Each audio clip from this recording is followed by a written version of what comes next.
Cassandre Fristo sera bientôt fixée sur son sort. 3 mois de prison avec sursis et 3 ans d'inéligibilité ont été requis contre cette enseignante d'allemand, proche du Parti de la France, et ancienne collaboratrice de Louis Alliot au Front National pour provocation à la haine raciale. L'objet du délit, une pancarte brandie lors d'une manifestation contre le pass sanitaire au début du mois d'août 2021 et qui égrène plusieurs noms de personnalités supposément juives, Rothschild, Soros, BHL, Attali, etc., eux-mêmes surmontés d'une question, mais qui, et du mot traître en guise de mention centrale.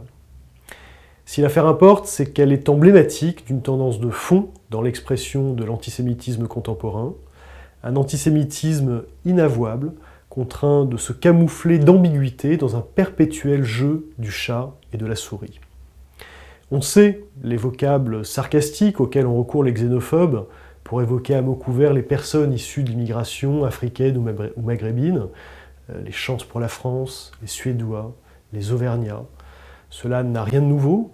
L'historien Emmanuel de Bono rappelle que dès l'adoption du décret-loi Marchandeau, en avril 1939, qui sanctionne pour la première fois historiquement la diffamation raciale ou religieuse et vise les propos ayant eu pour but d'exciter à la haine entre les citoyens ou les habitants, eh bien l'extrême droite s'est emparée de ce terme « habitant » pour désigner ironiquement les étrangers résidant en France.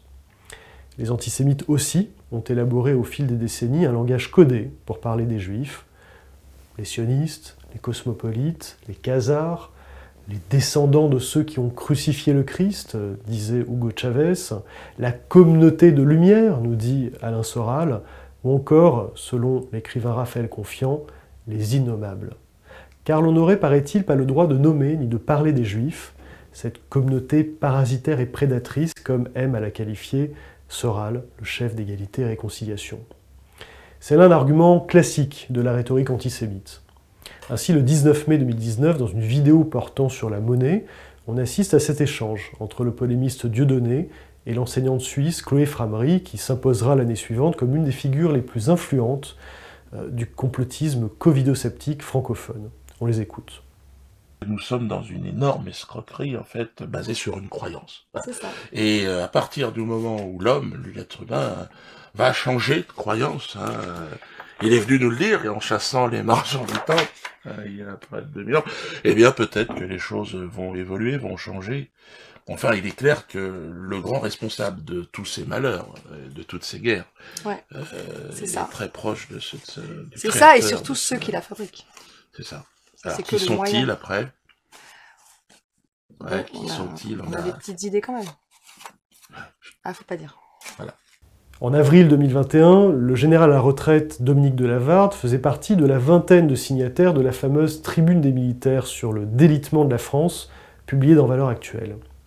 Quelques mois plus tôt, l'ancien officier avait publié sur le site Réseau Voltaire, celui de l'auteur complotiste Thierry Messant, un article portant sur l'élection présidentielle américaine. Alors que Donald Trump et ses partisans refusaient obstinément de reconnaître la victoire de Joe Biden, de Lavarde, qui partageait la conviction que l'élection avait d'une manière ou d'une autre été volée, s'inquiétait des agissements de, disait-il, la meute médiatique, coupable selon lui de vouloir court-circuiter la volonté populaire. À 3 reprises, il use à propos de cette meute médiatique de la formule allusive dont nous savons qui la contrôle. Et si jamais les choses n'étaient pas encore suffisamment claires pour le lecteur, de Lavarde ajoute que si Joe Biden devait être élu, il serait sous influence et ne prendrait, crie-t-il, ses décisions que sur les conseils et le contrôle étroit de son entourage proche, émanation du Deep State, composé de mondialistes purs et durs. C'est cet entourage, poursuit-il, qui gouvernerait en fait les États-Unis. L'étude approfondie de cet entourage, biographie, ascendance, réseau, communauté d'appartenance, serait très révélateur, mais hélas peu surprenant, écrit-il. Nous avons les mêmes chez nous. Il faudrait donc s'attendre à une multiplication des ingérences agressives US au Proche et au Moyen-Orient, au profit d'Israël, bien sûr. Fin de la citation. Bien sûr. Alors, le 19 juin 2021, sur CNews, de Lavarde est invité à clarifier ses écrits. Claude Posternac le somme alors à plusieurs reprises par cette question qui, d'expliciter l'identité de ceux qui, selon lui, contrôleraient les médias. Et le général de répondre « la communauté que vous connaissez bien ». Donc j'ai une question à vous poser. Qui contrôle la meute médiatique? J'ai bien envie de savoir également. Général de la Ward. Ah, vous le savez bien. Ah non, regardez, je sais pas. Question. Qui contrôle la meute médiatique dans le monde et en France. Qui contrôle le Washington Post, qui contrôle le New York Times, qui contrôle chez nous BFM TV et tous les journaux qui viennent se grouper autour. Qui sont ces gens? Qui Pardon? Qui Vous qui parlez de Dreyfus, monsieur. Qui C'est la communauté que vous connaissez bien. Mon Dieu. La séquence aurait une postérité considérable sur les réseaux sociaux. La question « qui ?» et le visage de Pasternak figé dans une grimace de vocifération, ne tardant pas à se transformer en mème antisémite. On retrouve les 3 lettres du « qui » à l'été 2021 sur des pancartes de manifestants anti-pass sanitaires, souvent associées au slogan « Stop au génocide gaulois ». Une pancarte portée par un individu dissimulant intégralement son visage sous un masque, à l'effigie d'une tête de corneille, affirme par exemple « Qui nous esclavagise avec le pass sanitaire? Qui nous empoisonne, nous tue avec le vaccin? Qui prendra le train grâce à la révolte des gentils? Hashtag Stop génocide gaulois ».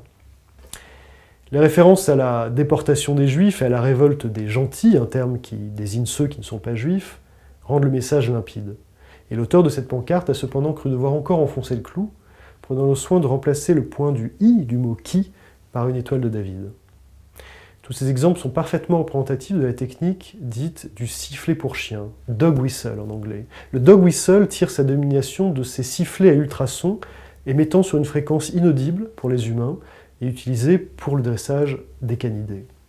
Par analogie, la politique du dog whistle se présente comme une stratégie discursive consistant à user d'une communication équivoque, conférant à ses propos un double niveau de lecture où le sens de ce qui est sous-entendu compte davantage que ce qui est effectivement dit ou écrit, et offrant surtout la possibilité d'esquiver avec un peu de chance toute condamnation judiciaire.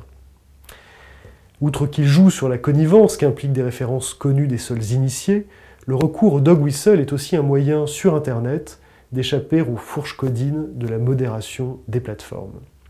Au fond, c'est une stratégie rhétorique qui permet de laisser libre cours à ses penchants antisémites, sans avoir l'air d'y toucher. Dans le cas où l'on serait rattrapé par la patrouille, la dénégation reste toujours possible, le contrevenant disposant même d'une option de riposte consistant à accuser son contradicteur de paranoïa. Faites-vous soigner, mon ami, vous voyez vraiment des antisémites partout. Le jugement de Cassandre Fristo a été mis en délibéré au 20 octobre 2021.